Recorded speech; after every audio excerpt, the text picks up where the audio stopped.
Hello, I'm Rubén Palacios, and today we're going to talk about prostate cancer metastasis.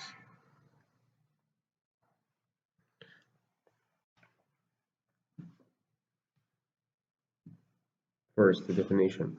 Prostate cancer is marked by uncontrolled malignant growth of cells in the prostate gland. The prostate is the walnut-sized gland in men. It produces a sort of fluid that helps to make semen, and it involves in regulating blood control.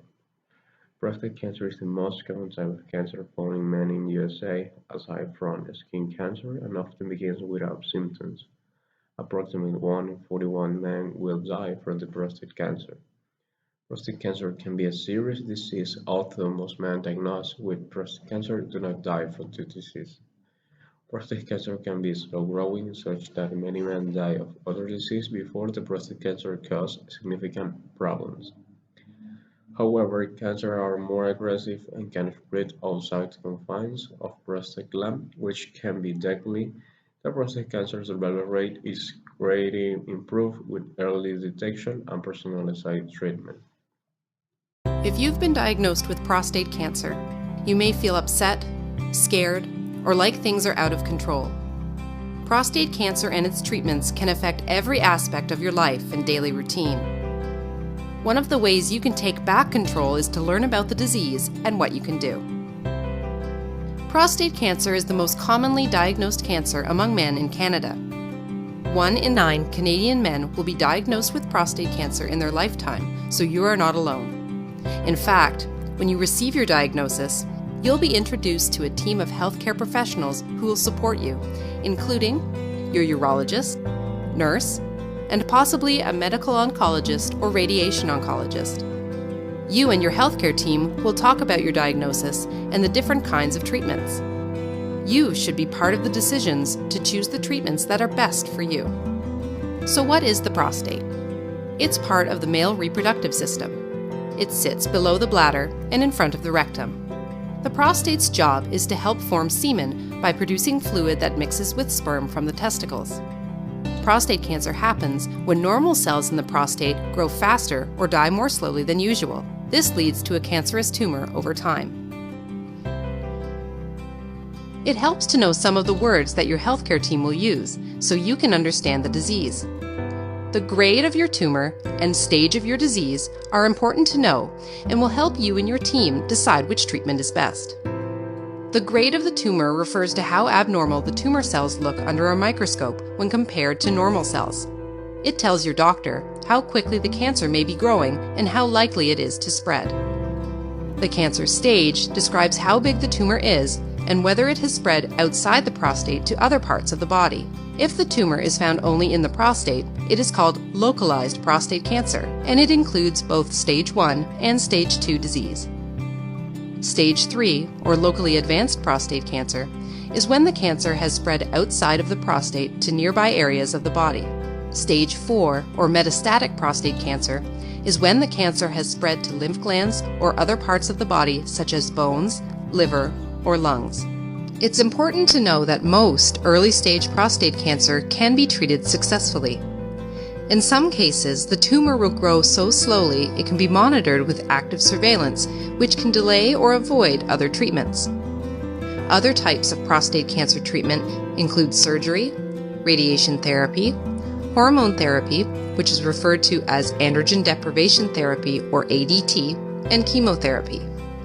The treatment you and your healthcare team choose will depend on the stage of your cancer and your overall health. Some of these treatments may cause side effects that can affect your daily life. That's why it is important to think about your lifestyle when you are looking at the different treatments for your disease. At your next appointment with your healthcare team, make sure you tell them what is important to you as you consider the different kinds of treatment. For example, sexual intimacy with your partner may be important to you, so you may decide on a treatment that will have fewer sexual side effects. Don't be afraid to ask your healthcare team for advice.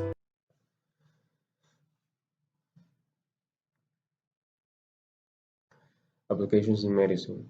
Where can prostate cancer spread? In therapy, it can spread anywhere in the body. In practice, cancer metastases occur in the lymph nodes and the bones. Prostate cancer metastasis occurs when cells break away from the tumor in the prostate. The cancers can travel through the lymphatic system or to bloodstream to other areas of the body. More commonly, prostate cancer metastasis can occur in the bones, lymph nodes, lungs, liver, and the brain. Also, there are some rare locations like the adrenal gland, breast, eyes, kidney, muscles, and the pancreas. Diagnosis: most medical organizations encourage men in their 50s to discuss the pros and cons of prostate cancer screening with their doctors. Prostate screening tests might include digital rectal exam. It is when the doctor inserts a gloved, lubricated finger into your rectum to examine your prostate, which is adjacent to the rectum. If there is any abnormality in the texture, shape, or size, you may need further tests. Prostate-specific antigen test: this is a blood sample that analyzes the levels of PSA, which in higher levels than usual may indicate infection, inflammation, enlargement, or cancer. Diagnosing prostate cancer: ultrasound, magnetic resonance image, collecting a sample of prostate tissue to determine whether there are cancer cells in the prostate. Considerations in advanced prostate cancer. Prostate cancer is the most commonly diagnosed cancer among men in the United States, excluding certain skin cancers. A common misperception about prostate cancer is that it is rarely fatal. In fact, it is the second leading cause of cancer-related death among men in the United States. While it is true that prostate cancer is largely curable when diagnosed and treated early, patients with advanced prostate cancer have a less favorable prognosis. Advanced prostate cancer is defined as cancer that has spread beyond the original tumor. The most recent statistics estimate that 3 out of 10 men are still alive 5 years after being diagnosed with advanced prostate cancer. Male hormones, such as testosterone, cause prostate cancer to grow and survive. Early treatments for prostate cancer attempt to lower levels of testosterone in the body. This is known as hormone therapy. However, prostate cancer tumors may eventually begin to grow again, even though levels of testosterone in the body are low. At this point, the cancer is considered to be advanced. Researchers are studying why this occurs to gain a better understanding of how to develop treatments for prostate cancer. Talk to your doctor about questions you may have about advanced prostate cancer. Recent basic science and medical evidence suggest that one possible reason that tumors continue to grow is that they become extremely sensitive to the low levels of testosterone that surround them. In this way, tumors can grow even though there are extremely low levels of testosterone in the bloodstream. Additionally, studies done in both animals and humans show that the tumor may begin to produce its own supply of testosterone. This means the tumor is capable of fueling its own growth. In other words, in advanced prostate cancer, there is evidence to suggest that the tumor may be providing its own testosterone so that it can grow without depending on other sources of testosterone production. Talk to your doctor about new information regarding advanced prostate cancer.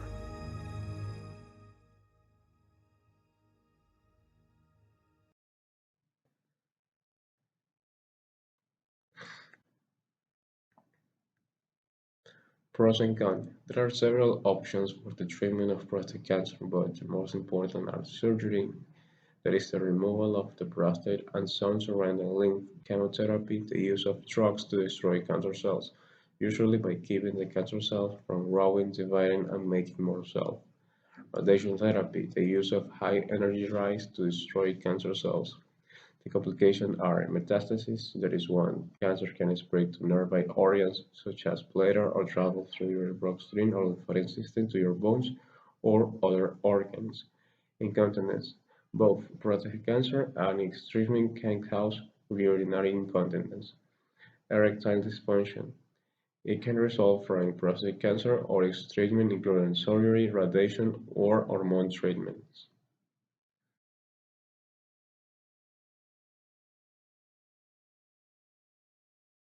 As the most common cancer in men, understanding prostate cancer is vital. So I've come to Cambridge University Hospital to speak with Dr. Vincent Nanaprakasam to find out how they go about diagnosing this common cancer. Well, Vincent, prostate cancer is notoriously difficult to diagnose, isn't it? Indeed. In fact, prostate cancer most often has no symptoms. A man might go to his GP because he has noticed a change in his urinary symptoms, getting up at night maybe, or having difficulty passing water, and most often that's due to a normal enlargement of the prostate as he gets older. In fact, prostate cancer doesn't cause any symptoms unless it's very advanced, in which case it might mimic some of those symptoms of an obstructed or large prostate. But if there are any concerns, the first step is to go and see your GP, who can then investigate further. So what would your GP do?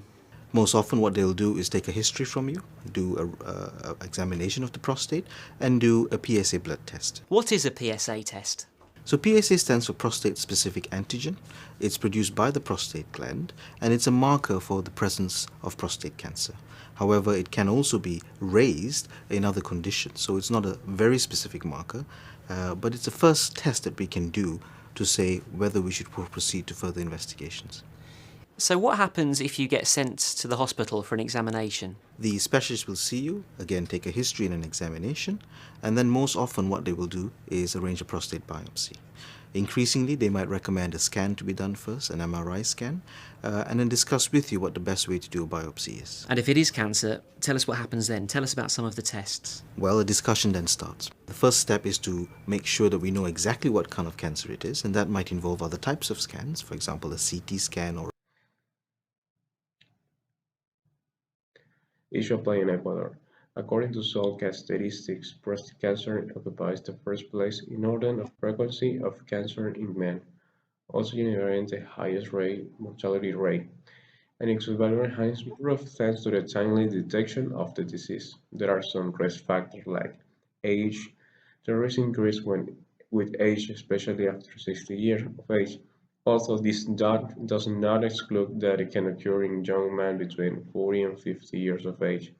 The black race, it is more frequent in black men than in white men, and in recent years an increase of the disease has observed in Asian men. Family history, those who have had first-degree blood relative men carry mutations in the BRCA1 and or BRCA2 genes.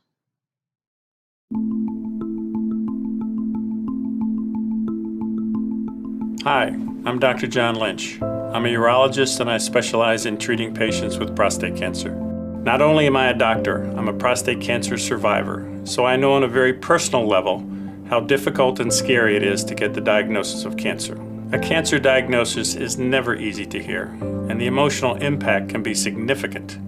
What is important to remember is that, unlike many other cancers, most prostate cancer never becomes life-threatening. And if you've been diagnosed with localized prostate cancer, there are many treatment options available. Although prostate cancer is the most common cancer in men, it's also one of the most treatable, particularly when detected early. If your doctor has told you that you have localized prostate cancer, that means that the cancer has not moved outside of the prostate. You have a lot of very effective treatment options available. Deciding what treatment you should get can be complex. It depends on how much the cancer has spread, known as the stage of cancer, and how it looks under the microscope, known as the grade of cancer. It also depends on your age, health, and personal preferences. Some prostate cancers are very slow growing, and as I mentioned earlier, may never become life-threatening. In these cases, your urologist may recommend active surveillance or watchful waiting. Active surveillance uses regular PSA tests, rectal exams, and biopsies to watch cancer. If the cancer begins to grow, your doctor may suggest treatment, such as surgery or radiation. The goal of active surveillance is to allow you to keep your quality of life. This is often a good choice if your cancer is not expected to grow quickly. Active surveillance can give you years without any side effects that may come from treatment. Watchful waiting is sometimes used to describe the less intensive type of follow-up that may mean fewer tests and relying more on changes in your symptoms to decide if more aggressive treatment is needed. This option is more often used with elderly patients or those struggling with other health issues as well as their prostate cancer. Two other common forms of treatment for localized prostate cancer are surgery and radiation therapy. Surgery, known as a radical prostatectomy, is removing the prostate and the surrounding organs known as seminal vesicles, nearby tissue, and some nearby pelvic lymph nodes. Radiation therapy uses high-energy rays to kill cancer cells. Radiation can be offered externally or internally. When internal, it's most often using implanted radioactive seeds. There are other treatment options available, but those that I've mentioned here tend to be the most commonly used. So how do you determine what is right for you? Get a balanced picture of the pros and cons for all of your treatment options. Learn up front about potential side effects and what you can do about them. Talk to your urologist. Together, you can look at your overall health, the facts about your specific cancer, and what is important to you. No two prostate cancer patients are the same. Conclusion. Prostate cancer is one of the most lethal diseases affecting the male species. This disease is mostly asymptomatic and therefore very difficult to diagnose and treat, wreaking much havoc on susceptible populations, especially older men and people of certain ethnic background, such as African American and Hispanic. Prostate cancer has attracted much attention worldwide, prompting the creation of more awareness units that have devised models of preventing measures aimed at decreasing the level of the disease. The disparity between reported incidence and mortality rates leads to the likely conclusion that only a small proportion of diagnosed low-grade prostate cancer will progress to fatal disease during the patient's lifetime.